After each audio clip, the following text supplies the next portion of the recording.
అందరికీ నమస్కారం. Welcome to mysterious stories. ఈరోజు కథ సెల్లింగ్ వర్జినిటీ. ఇక స్పీడ్గా తీసుకెళ్లి సడన్ బ్రేక్ వేసి ఆమెను ఒడిలోకి లాక్కొని గట్టిగా హత్తుకొని వీపు మీద గాఢంగా ముద్దు పెట్టాడు. ఒక్కసారిగా ఒళ్ళంతా జివ్వుమంది ఆమెకి. ఇక ఆమెను వదిలి డోర్ ఓపెన్ చేసి పద అన్నాడు. తల తిప్పి చూసిన తనకి హాస్పిటల్ కనిపించడంతో తల్లిని చూడాలన్న ఆతృతతో గబగబా దిగి లోపలికెళ్తుంటే ఆమె చెయ్యి పట్టుకున్నాడు. తల తిప్పి అతన్ని చూసింది. నేను ఆఫీస్కి వెళ్తున్నాను. వినయ్ ఈవినింగ్ నిన్ను ఇంటికి తీసుకెళ్తాడు. గొడవ చేయకుండా వెళ్ళిపోవాలి అని చెప్పి అక్కడి నుండి వెళ్ళిపోయాడు మౌర్య. అతని మాటలకి కోపంగా చూస్తూ లోపలికి వెళ్ళిపోయింది. వినయ్ ఎదురొచ్చి వైనవిని తీసుకొని తన తల్లి రూమ్కి వెళ్ళాడు. ఇక ఒక్కో అడుగు వేస్తూ తన తల్లిని చేరుతుంటే ఆమె కంట్లో నీరు ఊరుతోంది. నిద్రపోతున్న తల్లిని చేరుకొని తన పక్కన కూర్చొని అమ్మ చేతిని పట్టుకోగానే కళ్ళు తెరిచి అమ్మ వైనవి ఎప్పుడొచ్చావమ్మా అని నవ్వుతూ అడుగుతుంటే ఇప్పుడే వచ్చానమ్మా, నీకెలా ఉంది అని కన్నీళ్లతో అడిగింది. బావుందమ్మా, నా కోసం డబ్బులు తేయడానికి వెళ్ళావా తల్లి అని అడుగుతుంటే బాధగా తలూపింది. ఇప్పటి నుండి తల్లితో ఉండడం కుదరదు అన్న ఆలోచనకే ఆమె కంట్లో నీరు ఆగడం లేదు. అమ్మ అంటూ తల్లిని గట్టిగా పట్టుకొని ఏడ్చేసింది వైనవి. ఎందుకు ఏడుస్తున్నావమ్మా, నాకేం కాలేదుగా, ఏడవకు, నువ్వుండగా నాకేమవుతుందమ్మా అని కూతుర్ని ఓదార్చింది. ఇక అమ్మతో కబుర్లు సాయంత్రం వరకు తీరలేదు. మధ్య మధ్యలో వాళ్ళకి జ్యూస్ స్నాక్స్ ఇస్తున్నాడు వినయ్. అసలు వీళ్ళంతా ఎవరమ్మా, నన్నెందుకు ఇంత బాగా చూసుకుంటున్నారు, నువ్వు ఎక్కడ పని చేస్తున్నావు అని నెమ్మదిగా అడిగింది విజయ. అది అమ్మ, ఒక పెద్ద బిజినెస్ మ్యాన్, అతను నాకు అతని కంపెనీలో పర్సనల్ అసిస్టెంట్గా జాబ్ ఇచ్చాడు. నా వర్క్ అతనికి బాగా నచ్చింది. అందుకే నేను రాత్రి రావడం కుదరదమ్మా, అది నైట్ డ్యూటీ అంటుంటే సరేనమ్మా అనింది. ఆమెకు ఆ జాబ్ గురించి ఏమాత్రం ఐడియా లేక. ఇక తల్లితో రాత్రి వరకు గడిపి మౌర్య వచ్చే టైంకి వైనవి ఇంట్లో ఉండాలని, మేడం సార్ వచ్చే టైం అవుతుంది, పదండి వెళ్దామన్నాడు. ఆమెకు మాత్రమే వినిపించేలా వినయ్. ఇక తల తిప్పి తల్లిని చూసి అమ్మా, నేను రేపొస్తాను, నువ్వు జాగ్రత్తగా ఉండు, వీళ్ళు నిన్ను బాగా చూసుకుంటారు అని తనకు డిన్నర్ తినిపించి పెదవులు వైప్ చేసి పడుకోమా, నా గురించి ఎలాంటి బెంగ పెట్టుకోకు అని బాధగా చెబుతుంటే నాకేం బెంగ తల్లి, నువ్వు మళ్ళీ మార్నింగ్ వస్తావుగా, వీళ్ళు నన్ను చాలా బాగా చూసుకుంటున్నారు, నువ్వేం టెన్షన్ పడకమ్మా, నిశ్చింతగా వెళ్ళు అని పంపిస్తుంటే తల్లిని మరొకసారి హత్తుకొని కళ్ళు మూసుకుంది. ఉప్పొంగుతున్న కన్నీళ్ళని కష్టంగా ఆపుతూ ఇక అక్కడి నుండి వచ్చి కారులో కూర్చుంది. ఆలోచనలో ఇల్లు వచ్చింది కూడా తెలియలేదు వైనవికి. ఇక ఫ్రెష్ అయి బెడ్ మీద కూర్చున్న వైన్ తల్లి గుర్తొస్తుంటే ఆమె కళ్ళు వర్షిస్తున్నాయి. అప్పుడే తెరుచుకుంది డోరు. కంగారుగా చూసింది. లోపలికొచ్చాడు మౌర్య. అతన్ని చూసి తల తిప్పేసుకుంది. అతను నా తల్లిని కాపాడాడు కానీ తల్లితో ఉండకూడదు అని షరతు పెట్టాడు అని ఆమెకు అతని మీద కోపం వస్తోంది. ఇక మేడ్ డిన్నర్ ప్లేట్ ఇచ్చి వెళ్ళిపోవడంతో దాన్ని చేతిలోకి తీసుకొని తిను అంటూ ఆమె ముందుకు పెట్టాడు. ఆ ప్లేట్ని చూడకుండా తల పక్కకు తిప్పుకుంది. తనే ముద్దని కలిపి ఆమె నోటు ముందు పెట్టాడు. తలని మరోవైపుకు తిప్పుకుంది. ఏంటి, బెట్టు చేస్తున్నావా, నువ్వు తినకపోతే నీకు ఎలా తినిపించాలో నాకు తెలియదనుకున్నావా అంటూ కళ్ళెగరేశాడు. అతని పెదవుల్లో కన్నింగ్ స్మైల్ స్పష్టంగా కనిపిస్తుంటే కళ్ళు పెద్దవి చేసుకొని చూస్తూ అతని చేతిలో ఉన్న ప్లేట్ తీసుకొని ఫాస్ట్గా తింటూ ఉంటే ఆమెను అలాగే చూస్తూ కాస్త ముందుకు వచ్చి నోరు తెరిచాడు.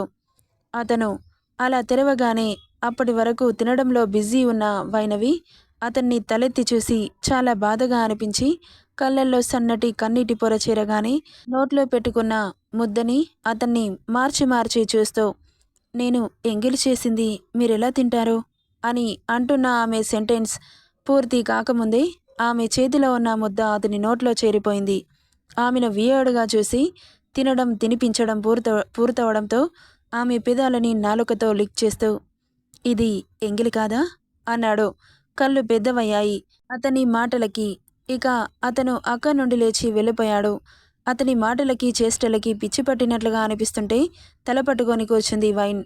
ఇలా ఎన్ని రోజులు ఖైదీలా బ్రతకాలి అన్న ఆలోచనకి ఆమెకు బుర్ర హీటెక్కిపోతోంది. చెబితే వినడు, రోజు తన దగ్గరే పనిచేస్తాను అంటే అర్థం చేసుకోడు, భార్యలా అతని దగ్గరే ఉండాలంటున్నాడు. నేనొక్క రోజుకి ఇలా చేస్తే అమ్మ ప్రాణాలు దక్కుతాయి కదా అనుకున్నాను, కానీ లైఫ్ లాంగ్ నన్ను లాక్ చేసేశాడు.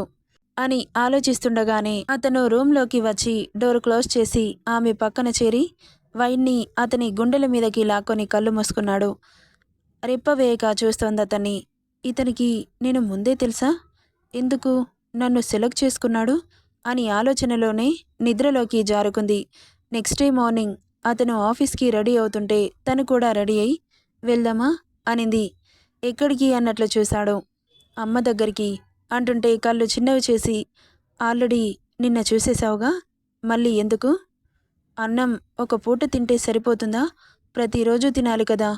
అమ్మ ప్రేమ కూడా అంతే, ఒక్కరోజుకి సరిపోదు, లైఫ్ లాంగ్ కావాలి అనింది.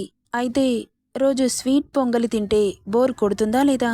దానికి బదులు రకరకాల రుచులు నాలుకకి తగిలితే బాగుంటుంది కదా.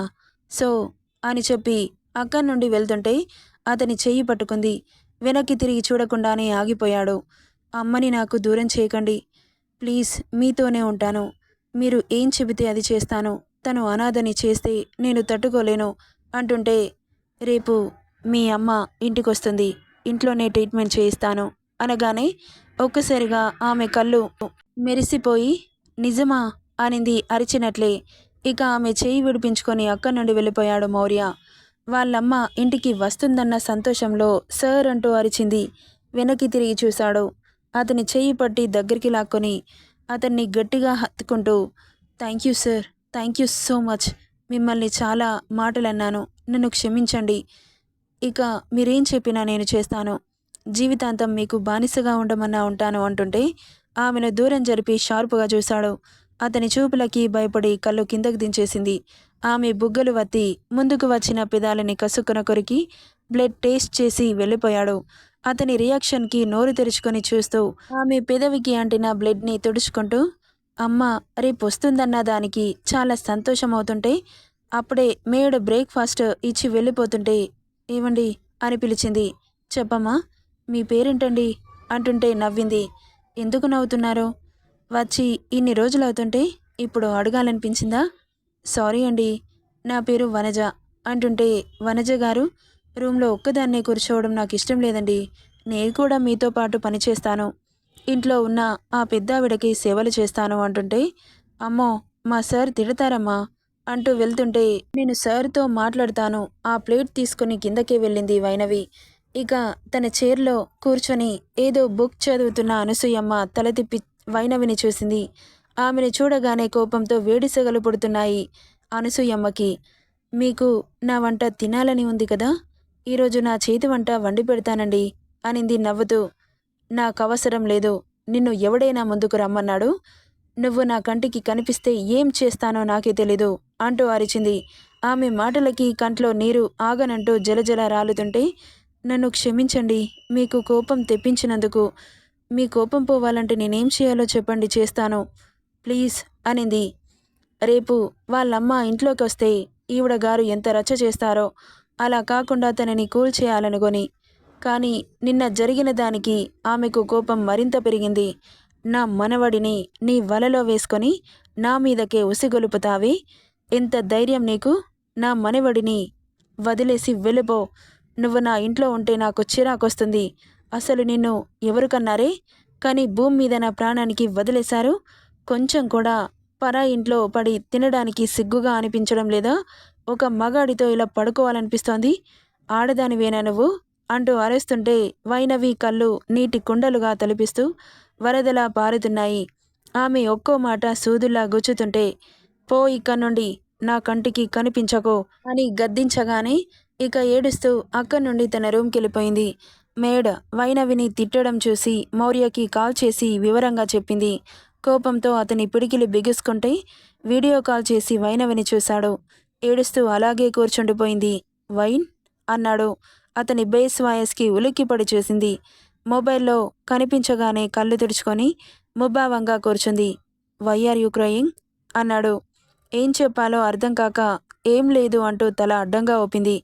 Don't cry, I don't want to see tears in your eyes again అన్నాడు.